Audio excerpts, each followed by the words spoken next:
Well, welcome everybody. My name is Gregory Firlotte, and I'm the curator for Decades of Design.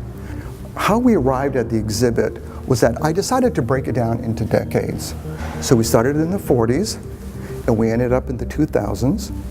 And what the most important business that came into our district in 1949 was Herman Miller. Now they're out of Zeeland, Michigan, but they were very instrumental in creating mid-century modern furniture.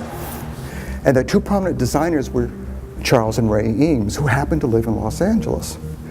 Now, in 1953, Phyllis Morris came into the scene. Now, Phyllis Morris was a student at UCLA Design School, and she had this idea to make a pink poodle lamp, which you see, a pink poodle lamp, and the real poodles that inspired her. Yeah, one of them is Pamela, and one of them is Scherzo. This gentleman, Lou Sugarman, wrote a letter in 1955 saying, "Dear Betty, I've taken a big step forward, going into business for myself."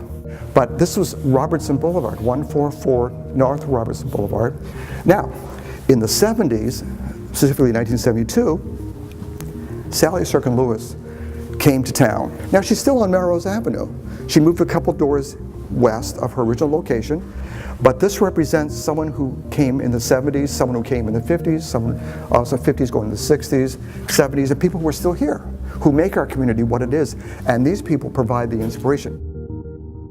What we're talking about in the show is more than just interior design. Our community is made up of cuisine, fashion, which is very much a part of it, and then of course things to do with interiors. So the design district is actually very vital with all the incorporation of all the arts, not just interior designs.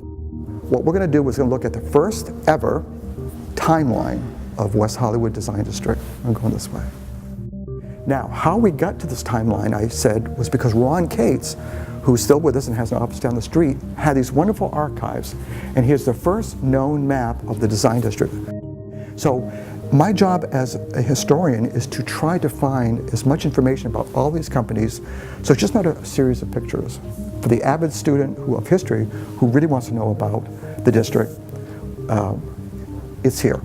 Again, this is all online. Now, I decided to poll, there are three banners, I decided to poll some of the people who own business, all these people own businesses in the district.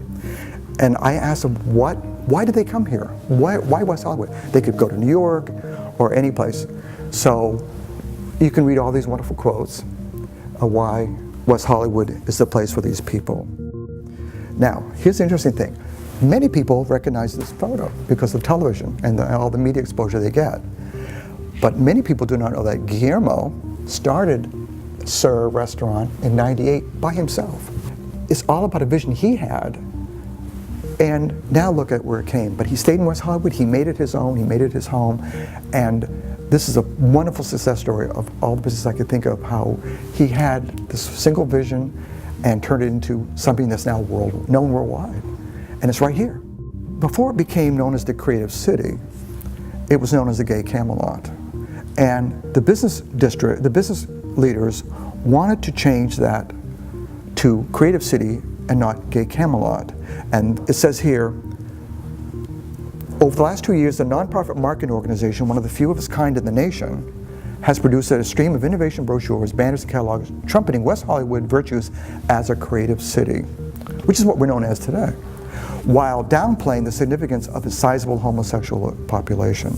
But it says this effort has angered some gay activists. And it says, but a lady from Santa Monica said, I think this is the best thing since sliced bread, that we're a creative city because West Hollywood, they're stylized, they're attractive, and they're classy.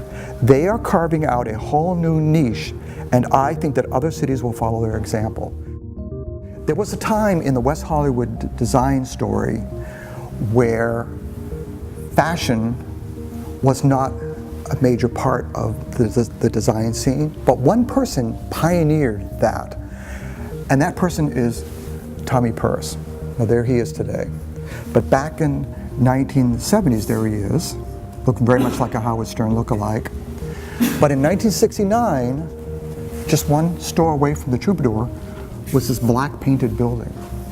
And it was such a standout in the hippie days because you see the beetle and the colorful signs.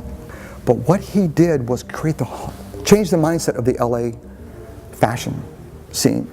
So there's a reason why fashion people want to be here, because we are the creative city and we have so much to offer as far as energy. And he mentions that the energy felt right here, and the galleries and stores and institutions that are everywhere. So we have this wonderful design legacy that's now starting to build because, well, it was started by Tommy, but now people are coming on board because there's no place like West Hollywood. A gentleman from Afghanistan who had to flee the Taliban, he and his family came to the United States and they wanted to continue making rugs as the way they were making them back in Afghanistan. And so he began making rugs here on the West Coast for the West Hollywood design community.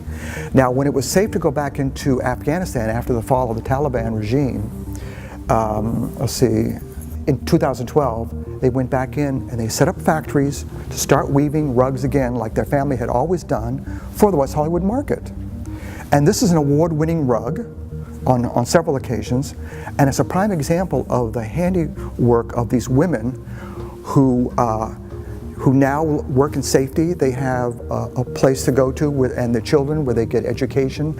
And so this is quite a story. It's a very wonderful backstory to how this rug got here. Now we're going to all come this way because we have 4 last posters and then we're done with our exhibit.